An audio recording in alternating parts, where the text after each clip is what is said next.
ever wonder what the Paris Metro and Jimi Hendrix have in common? Maybe you've seen one of these posters in an overpriced coffee shop or your cool aunt's studio apartment. Do you recognize this?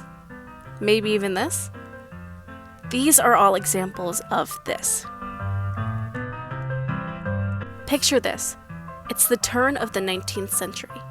Industrialization has changed Europe and thrust the world into the age of modernity. In the wake of mass production, artists like Le Vion and scholars like William Morris wished to combine the art of painting, printing, and architecture with the arts and crafts, and hoped to preserve the beauty of the handmade, intricate, and imitable, giving life to Art Nouveau, or New Art. Art Nouveau was a rejection of classical and historical styles of academia. It was also a direct response to industrialization, in a new world where technology, textiles, and art were all being mass-produced.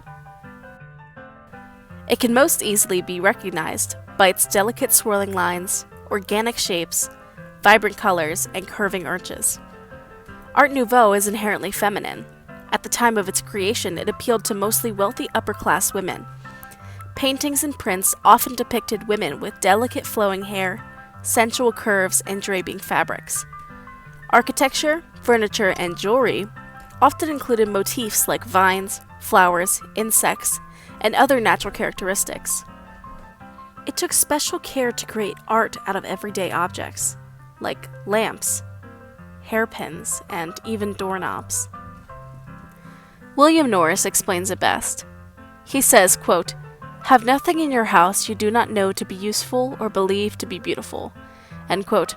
Apart from the desire to produce beautiful things, the leading passion in my life has been and is hatred for modern civilization.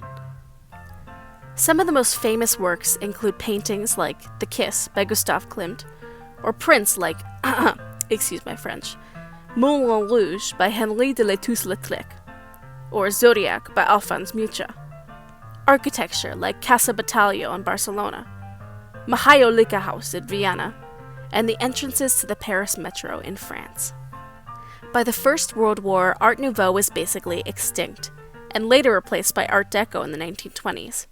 However, in the mid-1960s, there was a resurgence of the art style, particularly adopted by the alternative hippie movement. They took inspiration from Art Nouveau in textiles and clothing, but predominantly in print. Musicians and bands like Jefferson Airplane and Jimi Hendrix were inspired by these works and incorporated them into loud psychedelic fonts and patterns on their posters.